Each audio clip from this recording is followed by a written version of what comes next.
Vasco e Botafogo, 1-1, Copa do Brasil, primeiro jogo em São Januário.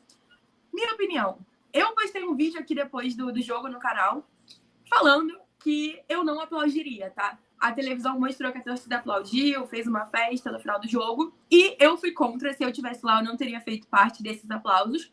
Por quê? Porque, pra mim, não faz sentido eu aplaudir um time que tá jogando em casa contra um rival, num mata-mata, e ele ter ficado no empate, com chances claríssimas de ter feito mais gols.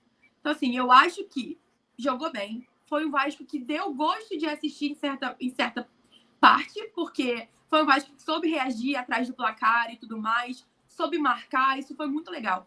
Mas, ao mesmo tempo, desperdiçou muitas chances. E a gente tá vendo isso em todos os jogos. Tirando esses últimos 3, né? O 6-0 com o Santos, que foi atípico. E as 2 derrotas seguidas, Juventude e Corinthians. Antes desses 3, era esse jogo que estava acontecendo. O Vasco atacando, tendo várias chances claras e não fazia gol. Então, assim, isso já estava acontecendo antes e já estava me irritando. E aconteceu isso ontem. Mas ontem era um mata-mata, então a bola tinha que entrar, porque a gente vai decidir o outro jogo na casa do adversário. Então, assim, eu não teria batido palma por conta disso. Eu acho que a cobrança ainda tem que ser feita. Reconhecer que jogou bem, que tem uma evolução, que pode sim ter um gás para o próximo jogo.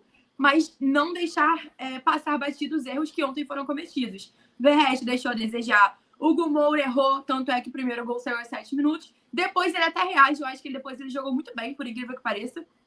Mas, assim, mais uma vez, insistência do Diniz em colocar ele. Cara, a gente trouxe Robert, ele já pode jogar na Copa do Brasil. E o Diniz não quis nem relacionar ele. Por quê?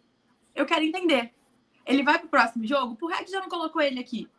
E aí, enfim, botou o Hugo Moura, já no início pecamos por um gol nas costas dele. Aí, beleza, a gente conseguiu um empate com o Jair. Mas antes do Jair, eu quero falar do Barros. Que partida do Barros. Que acerto, né, da gestão. Que é o que eu também falei no vídeo que eu postei. Sim, eu falei no vídeo. Todo live, todo conteúdo que tem nesse canal, eu critico a gestão. Mas hoje eu vou bater palma por terem trazido o Barros de volta. E, assim, é isso. Na live anterior, a gente estava aqui criticando já o fato do Barros não ter jogado contra o Juventude contra o Corinthians. E a gente falou, caraca, tiraram um moleque de onde ele podia jogar para ficar parado aqui, para ver o Nuno improvisado na posição dele e ele não entrando. E aí ontem o Diniz vai e coloca. É óbvio que foi porque não tinha o Tietê, então acredito que a gente pode até entrar nesse debate quando o Tietê voltar, quem deve ser o titular.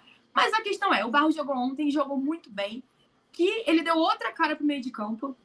Falou muito bem na entrevista, inclusive. Ele falou que ele jogou daquela maneira para deixar o Jair livre. Tipo assim, que leitura perfeita que o moleque teve. E deu no que deu. O Jair também mandou no meio de campo. Partidaça. E ele até falou também, acho que foi na entrevista do intervalo, que no gol que ele faz, ele viu que estava todo mundo acompanhando a bola. E tinha aquele espaço vazio. E ele teve essa visão de que se ele fosse ali, ninguém ia marcar ele. E foi o que aconteceu. Ele quase perde a perna se esticando todo, mas deu certo. Então, assim, cara... falei isso tudo para dizer que gostei do Vasco, mas ainda assim não é o Vasco ideal. Tem coisas a se melhorarem. Só que eu já acho que talvez com esse jogo a gente pode dizer que não é ajustar do elenco, e sim do treinador. Que agora sim, a gente pode fazer até uma análise mais para frente aqui na live sobre as janelas de transferência do Vasco desse momento. Porque, olhando friamente, eu acho que está muito boa. Se o Diniz não fizer milagre com esses jogadores que o Pedrinho e o Admar trouxeram, aí o problema está no Diniz. Mas eu acho que a partir de agora, principalmente com essa volta do Barros, que, como a gente acabou de falar, foi um grande acerto, temos um meio de campo, temos zagueiros que chegaram e temos pontas e ataque muito bons. Então, Zuz, agora é para fluir, né?